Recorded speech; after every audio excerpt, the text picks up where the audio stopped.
미국 국제여행 재개. 코로나는 끝나지 않았지만 미국의 국제여행 제한 조치는 11월 8일에 마침내 완화될 것으로 보입니다. 이는 2020년 1월 중국발 입국 금지령이 내려진 지 약 2년 만에 일어난 일입니다. 내년 1월에 개최하는 CES 박람회도 다시 대면으로 돌아갈 계획이고 미국에 있는 가족 방문 외에도 비즈니스 출장이나 일반 여행도 재개될 전망입니다. 물론 여행자들은 미국에 입국하기 위해 비행 전에 예방접종 증명서와 코로나 음성 테스트 결과를 제시해야 합니다. 미국 전체 항공 수송량이 꾸준히 회복하면서 올 8월 기준 팬데믹 이전과 비교해 21% 감소한 것으로 드러났지만 그중에 국제항공 여객 수송량은 여전히 43%나 감소한 것으로 나타났습니다. 하지만 최근 금지령 완화 조짐에 대한 기대감으로 국제선 항공권 판매는 급물살을 타고 있습니다. 국제여행의 재개는 전 세계 경제를 되살리고 지역사회를 활성화하며 전 세계 수백만 개의 일자리를 지원할 수 있습니다. 더욱이 항공유 수요가 증가한다면 업스트림, 미드스트림, 다운스트림 가릴 것 없이 석유 섹터 전반의 청신호입니다. 항공여행, 크루즈 등이 완전히 회복되지 않았음에도 현재 석유 수요는 팬데믹 위기 이전 수준으로 거의 회복했고 1년 안에 이전 수요를 완전히 앞지를 것으로 보입니다. 저번 주에 국제에너지기구에서 천연가스와 석탄 공급 부족이 지속될 경우 발전소들이 원유로 대규모 전환할 것이라고 지적한 후에 유가가 급등했었는데 국제 석유 재고량이 점점 줄어드는 상황에서 올겨울 뜻밖의 추위가 불어닥친다면 유가는 당분간 오를 수밖에 없다는 전망이 나오고 있습니다. 일부 시장에서는 천연가스 가격을 석유로 환산하면 배럴당 200불 가격에 거래될 정도로 비싸기 때문에 가스 대신 석유로 전기를 생산한다면 큰 이득이 될 수 있는데 그렇게 전환된다면 일일 석유 소비가 최대 200만 배럴까지 증가할 수 있습니다. WTI 유가는 2008년 금융위기일 때 역대 최고인 147.27달러를 찍었습니다. 그때는 특수 상황이라서 제외하더라도 2011년부터 4년 연속 110불을 찍거나 근처까지 갔었는데 인플레이션을 고려하면 오늘날 약 130불에 해당하는 가격입니다. 개인적으로 유가가 이 정도까지 높게 올라갈 거라고 믿지는 않지만 유가가 100불을 찍는다 해도 놀라지는 않을 것 같습니다. 5월만 해도 유가 70불은 우리 인생에서 다시 볼 수 없을 거라고 호언장담을 하시던 현금나무 누님께서 9월 30일에 1900년대 초에 고래기름이 다른 연료 공급원으로 대체되면서 가치가 급락한 것을 예로 들면서 유가도 떨어질 거라고 트윗을 날렸네요. 물류대란. 물가가 오르는 여러 가지 이유 중에 유가와 천연가스 가격 상승이 있습니다. 모든 산업이 이 두 자원을 원재료로 사용하는 건 아니지만 대부분 전기나 히팅 등에 의존하게 되어 있기 때문입니다. 생산 비용이 상승하면 소비 심리도 타격을 입을 수 있습니다. 마찬가지로 생산자의 비용이 증가해서 소비자에게 전가되는 물류 대란도 빼놓을 수 없는 이유입니다. 미국 전체 컨테이너 물동량의 40%를 담당하는 최대 컨테이너 항구이자 세계의 공장인 아시아에서 제품이 들어오는 관문인 롱비치항 앞바다에 수많은 컨테이너선들이 하역 대기를 타면서 기다리고 있습니다. 평소라면 최첨단 시설로 무장한 롱비치항의 대기 시간은 길지 않겠지만 코로나 사태 이후 인력이 많이 줄었고 현재는 다시 일거리가 늘어나고 있지만 작업 인력이나 트럭 운전사들이 차라리 실업 보조금을 받고 집에서 쉬는 게 더 낫다는 이유로 복귀가 늦어지면서 하역 작업이 지연되고 있기 때문입니다. 백신 확산과 함께 제품 수요는 급증하는데 배달이 제때 이루어지지 않아서 공급이 수요를 따라가지 못하다 보니 인플레이션이 심화되고 있습니다. 가뜩이나 코로나 변이 바이러스 확산과 전력난으로 세계 주요 공장들이 위치한 중국과 동남아 개발도상국들 공장이 제대로 작동하지 않아서 제품 공급도 불안정한데 물류마저 정체되면서 이중고에 시달리고 있습니다. 유가 상승과 이런 병목 현상으로 컨테이너 요금까지 같이 올라가면서 인플레이션 압박은 더욱 심해지고 있습니다. 크리스마스 선물을 지금 주문해도 올해 받아보지 못할 거라는 불안감이 커지면서 바이든 대통령은 극약 처방으로 당분간 항구를 24시간 연중무휴 운영하라는 지시를 내렸습니다. 현재 소비자 물가는 1년 전보다 5.4% 올랐는데 이는 연준의 목표치인 2%를 크게 상회하는 수치이고 공화당 의원들은 바이든의 1조 9천억 달러 규모의 코로나95 패키지가 물가 상승을 부채질했다고 비판하고 있습니다. 현재 미국은 완성품은 물론 부품도 재고가 바닥나면서 자동차를 비롯한 각종 장비들의 수리조차 지연되고 있을 정도로 상황이 심각합니다. 세계 최대 컨테이너사인 머스크사나 세계 최대 항만 운영 업체인 DP월드의 관계자에 따르면 이러한 혼란은 2년 정도 더 지속될 가능성이 있다고 경고했습니다. IMF는 이런 3분기 물류 대란을 반영해서 지난주 발표한 미국의 2021년 경제 성장률 전망치를 G7 국가 중에는 가장 많은 1% 낮춘 6%로 예측했고 세계 경제는 0.1% 낮춘 5.9%로 예상했습니다. 참고로 세계 2위 경제대국 중국의 올해 성장치는 8%로 예상했습니다.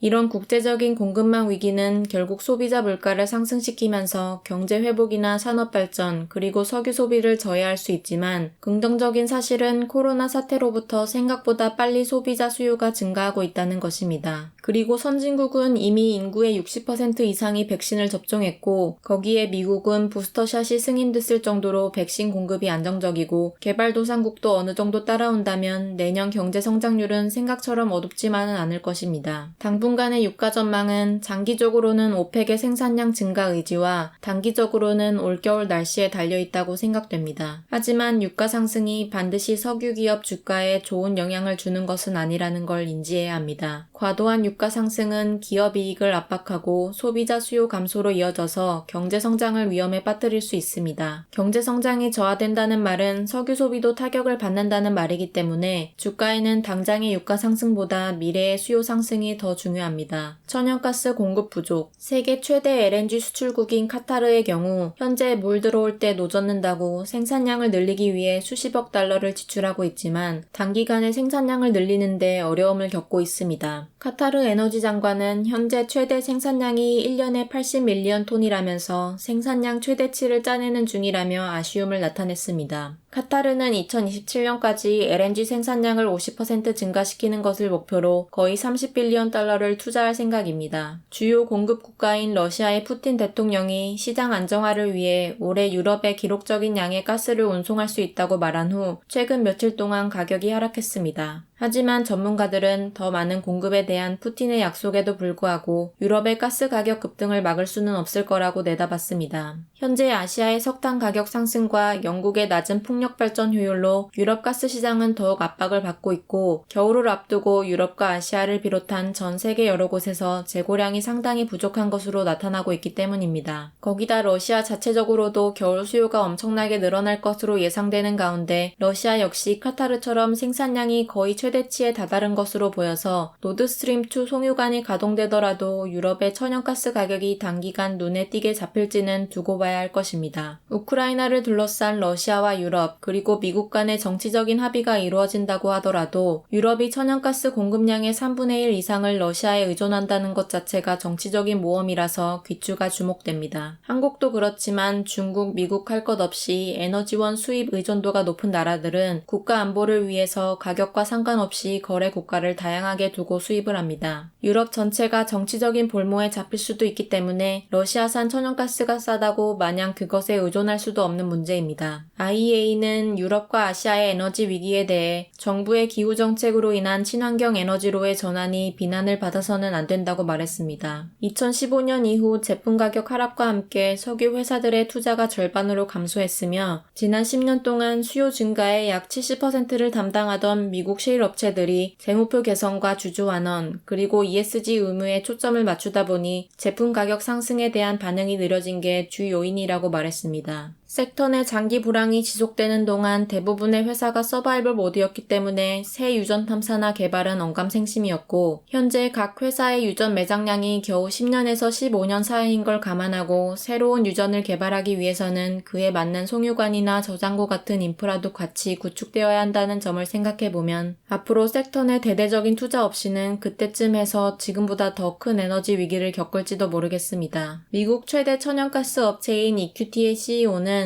매장량이 풍부한 에팔레치아에서 가스를 국제시장으로 이동시키기 위해 제안된 일련의 송유관과 LNG 프로젝트들이 환경과 정치적인 이유로 지난 몇 년 동안 폐기되었다면서 세계에서 가장 큰 천연가스 유전은 시장과 연결되지 못하고 고립되었다고 말했습니다. 유럽이나 아시아보다 비교적 재고가 풍부한 미국에서도 올해 들어 천연가스 가격이 2배 이상 올랐습니다. 정말 아이러니한 것은 미국 발전소는 전력망에서 탄소 배출을 제거하려는 바이든의 자신의 야심찬 계획에도 불구하고 올해 23% 더 많은 석탄을 태울 예정이며 이는 2013년 이후 처음으로 증가한 수치입니다. 물론 석탄 채굴 및 발전 용량은 지난 6년 동안 40% 감소했으며 바이든의 친환경 정책은 세금 인센티브 및 새로운 시장 규칙을 포함한 구조적 변화를 추구하고 있어서 결국 어느 시점에서 석탄 사용은 추가로 줄어들 것입니다. 그러므로 현 시점에서 석유나 천연가스를 두고 석탄에 투자할 이유는 크게 없다고 생각됩니다. 옥시덴털 페트롤리움. 옥시가 부채를 줄이기 위한 방안으로 올해 자산 판매 할당량을 설정했는데 그것을 채우기 위해 아프리카 가나의 논코어 해양 시추 자산을 코스모스에게 팔기로 발표했습니다. 아이러니하게도 KOS 주가는 거의 20%가량 올랐고 옥시는 오히려 떨어졌습니다. 둘 다 부채가 많은 상태에서는 일반적으로 자산을 판 쪽의 주가가 오르고 산 쪽이 떨어지기 마련인데 KOS는 이미 보유한 지역의 자산을 늘린 거라 시너지 효과로 본 건지 모르겠지만 옥시는 떨어질만 했습니다. 사실 이 거래 바로 이틀 전에 아직 생산은커녕 탐사 단계인 콜롬비아 해양 시추에 1.4 빌리언 달러를 투자하겠다고 발표해놓고 현재 하루에 22,000배럴을 생산 중인 가나 해양 자산은 750 밀리언 달러에 팔았기 때문입니다. 콜롬비아 투자 소식이 없었다면 그러려니 할 수 있는 일이었지만 상식적으로 납득이 안 가는 일이죠. 멀쩡히 생산하는 자산과 아직 개발도 시작 안 한 자산을 바꿔먹기 한 거니까요. 부채가 적은 회사라면 그럴 수도 있지만 부채가 많은 옥시 같은 회사에서는 이해하기 힘든 결정입니다. 그렇다고 콜롬비아가 정치적으로 안정화된 것도 아니고 제2의 베네수엘라가 될 수도 있는 지역이니까요. 그와 별개로 옥시는 굉장히 저평가입니다. 옥시의 부채가 많기는 하지만 FCF 역시 놀라움으로 현재 제품 가격이 유지된다면 빠르면 4년 정도면 부채를 다 갚을 수 있기 때문입니다. 거기에 지금 제품 가격이라면 2018년에 워런 버핏을 꼬셔서 무리하게 쉐브론에서 아나달코를 뺏어온 것조차도 잘한 결정처럼 보이는 착시 효과를 주기 때문입니다. 하지만 이렇게 저평가임에도 주가가 안 오르는 것을 보면 CEO가 잘리던지 배당이 다시 생기던지 둘 중 뭐가 되었든 빨리 실행되어야 할 것 같습니다. VT도 늦게나마 11불을 뚫고 오르는 와중에 옥시의 주가는 정말 지지부진한 상황입니다. 참고로 KOS는 옥시의 가나 땅 인수를 위해 주당 3.3불의 증자까지 했지만 오히려 주가는 급등했습니다. 많은 사람들이 BP와 합작하여 일본 수출을 목표로 2023년도 후반에 시추가 시작될 예정인 아프리카 LNG 프로젝트 때문에 KOS를 천연가스 회사로 착각하는데 현재는 PVAC보다도 오일 함량이 높을 정도로 대부분의 생산량은 석유입니다. 에볼루션 페트롤리움. 석유 유전 자산의 지분 구조는 세부적으로 들어가면 굉장히 복잡하지만 크게 워킹 지분과 로열티 지분으로 나뉩니다. 아마도 회사들의 인수 뉴스를 보시면서 이 두 가지 용어들은 많이 보셨을 겁니다. 워킹 인터레스트는 간단히 오너십을 가진다고 생각하시면 됩니다. 즉 유전을 탐사, 개발, 생산할 수 있는 권리를 의미하며 비율에 따라 개발 비용을 지불해야 하고 매출의 일정 소유권을 부여받는 개념입니다. 반면 MLRL, BSM, SJT, PVL, SBR, MTR처럼 로열티 트러스트라는 회사들이 있는데 로열티 지분, 즉 생산 유전의 관건이 상장된 것으로 배당이 주 목적인 회사라고 이해하시면 쉽습니다. 로열티 회사들은 탐사, 개발, 생산과 관련된 어떠한 비용도 부담하지 않지만 생산물 또는 매출에 대한 일정 비율을 지급받습니다. 로열티 지분 소유자에게 먼저 생산 수익의 몫이 가고 워킹 지분 소유자는 모든 운영 비용이 지불된 후 남은 이익에 대해 자신의 지분만큼 가져갑니다. 당연한 이야기겠지만 운영 전반에 관여하지 않는 로열티 지분은 위험성이 낮은 대신 보상이 적고 워킹 지분은 투자의 위험이 증가함에 따라 잠재적인 수익과 손실 모두 증가하게 됩니다. 그리고 Non-Operated Working Interest라는 말이 있는데 영어 표현 그대로 소유권은 있지만 실제 현장 운영은 하지 않는 지분을 말합니다. EPM이 대표적인 회사입니다. 워킹 지분을 가지고 있지만 현장을 직접 운영하지는 않는 회사입니다. 지도에서 보시는 것처럼 올 초에 일본 도쿄가스로부터 인수한 발해 천연가스 유전을 포함해서 세 곳의 유전 자산이 있는데 각각 다른 운영 파트너를 가지고 있습니다. 가장 생산량이 많은 루이지애나의 델리 유전은 DEN이 운영을 하고 있습니다. 델리 유전은 20년 이상의 매장량을 자랑하고 WTI 가격보다 살짝 프리미엄 가격을 받는 루이지애나 라이트 스위트 LLS 가격을 받는데 CO2를 주입해서 시추하는 방식이기 때문에 매장량의 대부분을 축출할 수 있지만 재료인 CO2 가격 변화에 민감한 것이 특징입니다. EPM의 최고 강점은 부채와 해칭이 전혀 없다는 점입니다. 그리고 현재 주당 0.3불로 연 5% 정도 되는 배당금을 지급 중인데 예정인데 아마도 이른 시일 안에 코로나 전 수준인 주당 0.4불로 올라갈 가능성이 크다는 것입니다. 그림에서 보시는 것처럼 지난 10년 동안 분기별 주당 0.1불, 즉 연배당 0.4불이 최고였는데 그 이상 올라갈 수 있을지도 지켜봐야겠지만 이른 시일 안에 보기는 쉽지 않을 겁니다. 이런 회사들이 보통 배당률 5% 정도의 주가가 형성된다고 봤을 때 단기적으로 주가 업사이드는 30% 정도 남아있는 것으로 보입니다. 그리고 단점은 워낙 작은 회사라서 부채와 해증이 없고 배당이 높다고 하더라도 단기 주가 변동은 심할 수 있다는 것입니다. 하지만 펀더멘털이 워낙 안정적이라 조정이 온다면 더 사모해야 하는 주식입니다. 그리고 발해 유전을 인수하기 전까지는 천연가스 생산이 거의 없던 회사였는데 현재는 매장량의 35% 정도가 천연가스일 정도로 회사 포트폴리오가 변했습니다. 올 초에 운 좋게 싼 값에 천연가스 자산을 인수했는데 제품 가격이 3불 정도라도 괜찮게 인수했다고 할 수 있는데 현재는 천연가스 가격이 5불을 넘기기 때문에 대박이라고 할 수 있습니다. EPM처럼 시총이 적으면서 Non-Operated Working Interest와 로열티 지분을 가지고 플레이하는 회사 중에는 PHX라는 회사도 있는데 최근 인수 등을 하느라 증자를 해서 주가가 희석되기도 했지만 이 회사도 유심히 지켜볼 가치가 있습니다. 하지만 최근 로열티 사업 쪽으로 많이 이동하는 중이고 앞에서 언급했던 MLRL, BSM, SJT, PVL, SBR, MTR 등의 로열티 회사보다 당장 배당이 크지 않은 게 큰 단점입니다. 그 외에 회사 사이즈가 너무 작거나 재무 상태가 나쁘지 않으면서 주가 업사이드 포텐이 보이는 회사는 ERF, OAS, WLL, BCEI 등이 있습니다. 일반적으로 유가가 오르면 미국 업스트림이 오르고 그 뒤로 서비스 업체나 캐나다 업스트림 업체들의 주가가 따라 오르는데 인건비도 많이 오르고 경력 있는 인력을 구하기도 힘들어서인지 서비스 업체들 ETF인 OIH를 보더라도 유가 상승에 비해 아직까지는 주가 반등이 저조합니다. 캐나다 주식 중에 SGY, SDE, ATH, BNE, GXE 순으로 가지고 있습니다. SGY나 BNE는 과거에 고배당을 주던 주식이었는데 현재 부채 문제와 해증이 엉망이라 시간이 상당히 걸리겠지만 유가만 유지된다면 가장 큰 수익을 돌려줄 것으로 기대하고 있고 SDE는 캐나다 천연가스 주식 중에 가장 포텐이 커 보입니다. ATH는 에릭 뉴텔이 가장 많이 보유한 주식으로 유명한데 ATH와 GXE는 현재 유가가 유지된다면 내년 FCF 수익률이 가장 기대되는 캐나다 주식 중에 하나입니다. 오케이, 거기까지.